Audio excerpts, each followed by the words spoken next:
Beralih ke informasi lainnya, pemirsa, bekerja di menara pengawas atau Air Traffic Control (ATC) sebuah bandara tentunya memerlukan konsentrasi penuh karena bertanggung jawab mengawasi dan menjaga keamanan lalu lintas pesawat terbang yang take off, landing, atau yang masih berada di udara. Nah, kini kami akan mengajak Anda ke ATC Bandara Soekarno-Hatta yang ada di Tangerang, Banten untuk melihat bagaimana kegiatan di sana pada saat ini menjelang waktu sahur tiba. Sudah ada rekan Rizka Salsabila yang saat ini akan menginformasikannya untuk Anda. Selamat pagi Rizka. Selamat pagi Indi dan juga pemirsa. Benar sekali, saat ini saya sudah berada di atas menara di Bandara Soekarno-Hatta, yaitu menara ATC yang mana merupakan sebagai tempat bekerjanya para air traffic controller atau para pemandu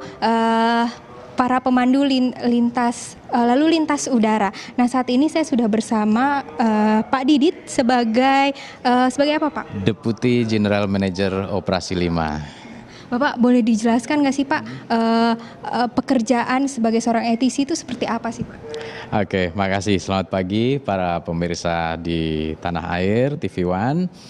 Jadi pemandu lalu lintas udara itu pada dasarnya adalah petugas yang bertugas untuk memandu lalu lintas udara, di mana tugas pokoknya adalah yang pertama mengamankan pergerakan pesawat yang ada di darat, kemudian yang ada di udara menghindarkan tabrakan, kemudian memberikan efisiensi, kemudian memberikan informasi juga kepada penerbang, dan juga kita membantu jika ada sesuatu keadaan darurat, kita membantu memberikan informasi kepada SAR. Seperti itu, Mbak. Pak, ini saya udah melihat banyak sekali monitor di sini, Pak. Boleh dijelaskan nggak, Pak? Ini yang di depan kami, di depan kita ini awalnya, ini monitor apa nih, Pak? Oke, ini adalah ASM GCS namanya, atau Advanced yang ini, Mbak ya. Advanced Surface Movement Guidance and Control System. Nah, sedangkan yang ini adalah Air Situation Display pada ATS sistem kami yang menampilkan data radar dari seluruh wilayah Jakarta FIR. Kemudian ini fungsinya adalah menampilkan data-data radar di mana pesawat yang sudah terbang semuanya seperti ini. Kita lihat ini ada target Garuda 606 dengan ketinggian 350, artinya pesawat ini sedang terbang di ketinggian 35.000 kaki. Bedanya dengan yang ini adalah yang radar ground movement ini adalah untuk mendeteksi seluruh pergerakan seluruh kendaraan yang ada di darat yang beroperasi di dalam Bandar Udara Internasional Soekarno-Hatta. Berarti, ya Pak, pekerjaan itu merupakan satu pekerjaan yang sangat vital untuk di bandara ya Pak ya? Betul sekali. Jadi seluruh pergerakan yang ada di Bandar Udara Soekarno-Hatta ini dikendalikan oleh tower di Jakarta Air Traffic Service Center ini.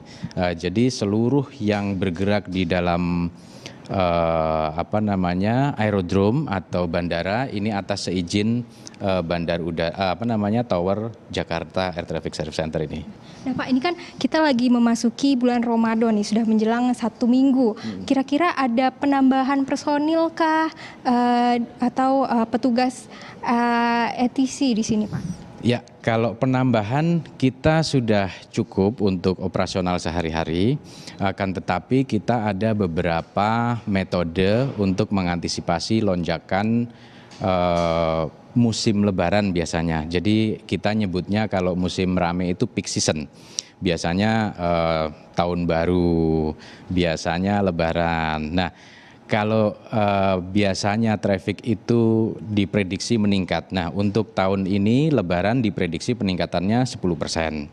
Jadi terkait dengan peningkatan tersebut, kita antisipasinya adalah yang pertama kita menganalisa kira-kira berapa lonjakan trafiknya, kemudian kita mempersiapkan sektor-sektor mana yang biasanya akan terimbas terhadap lonjakan tersebut. Nah, sektor tersebut biasanya apakah akan dibuka lebih panjang ataukah nanti jam berapa baru bisa di-combine dengan sektor yang lain. Pak, ini kayak jam segini nih Pak, jam 3 itu kan orang pada buka pada sahur nih Pak. Nah, pembagian jam kerjanya seperti apa tuh Pak? Ya, oke. Jadi di dalam dunia penerbangan itu kita sudah diatur ketat oleh yang namanya Fatigue Risk Management System. Jadi kita harus mengikuti aturan, ada jam kontrol maksimal. Jadi seluruh petugas pemandu lalu lintas udara itu mereka maksimal melaksanakan tugas dalam satu waktu itu selama 2 jam. Jadi selain kita memperhatikan tingkat fatigue, stres, juga kesehatan fisik. Jadi mereka sebelum bertugas itu kita sediakan dokter yang standby. Jadi mereka sebelum masuk dinas tensi diukur, kemudian kesehatannya diperhatikan. Jadi kalaupun harus ada yang butuh medication ketika memang tidak menimbulkan kantuk atau apa, itu mungkin bisa bisa diloloskan, nanti dokter yang menentukan apakah bisa bertugas atau tidak. Jadi berarti ada dokter yang 24 jam juga stay di sini ya Pak ya? Betul. Itu juga tugasnya terus memantau di sini. Terus terkait dengan sahur, karena kita tadi rollingnya 2 jam, nanti kita atur strategi ya siapa yang sahur duluan gitu Mbak. Selain itu nih Pak, berdasarkan pengalaman pribadi aja nih Pak, ada selama bekerja sebagai ITC ini ada yang menarik atau yang berkesan gitu Pak? Oh ya, pernah satu kali, dulu waktu saya masih memandu lalu lintas udara, saya suatu hari dicari oleh senior saya yang baru turun dari pesawat. Ternyata senior tersebut baru berbicara sama pilot, itu menyampaikan, "Mas, tolong cari tahu siapa ini yang memandu di sektor ini. Saya selalu tenang kalau mendengar suara ini." Nah, kebetulan ketemu saya, ternyata saya yang ngontrol. Itu membuat perasaan senang, bangga, kemudian termotivasi untuk memberikan lebih gitu Mbak. Terima kasih Pak Didit. Ya, Fahada dan juga pemirsa, seperti itulah bagaimana kerjanya para air traffic controller yang ada di Bandara Soekarno-Hatta. Menjelang Lebaran ini memang ada penambahan dan juga ada peraturan atau maksud kami ada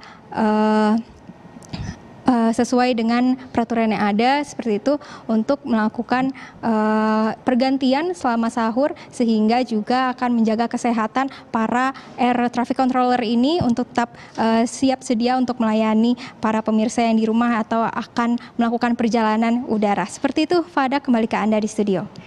Baik, terima kasih atas laporannya Rizka Salsabila. Selamat sahur ya untuk Rizka dan juga teman-teman air traffic controller di sana. Pemirsa, kita akan jeda terlebih dahulu. Usai jeda masih ada beragam informasi penting dan juga menarik seputar Ramadan. Tetap di Berkah Sahur Ramadan.